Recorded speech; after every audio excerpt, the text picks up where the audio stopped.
Dear customers, this is our QLQ slider mounting machine for painting hanger. This is the hanger. Now inside has one model is running. The machine output is about 70 pieces per minute. It can be suitable for different fancy puller. So now you can see this is one hanger finished already.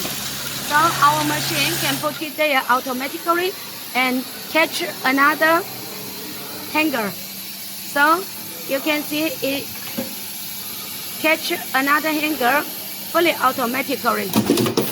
And okay, start to and again. You can see here have a many fancy puller. Different fancy puller can be like short one, long one, big one, tongue puller. Any puller can be hanger for the same slider. Okay, and then now you can see it runs very smooth.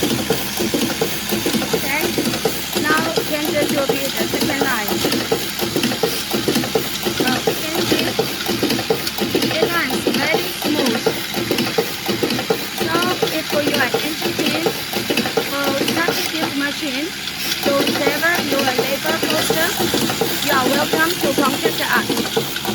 This is Casey from Guangzhou QLQ Company speaking. Thank you for your interest. Thank you.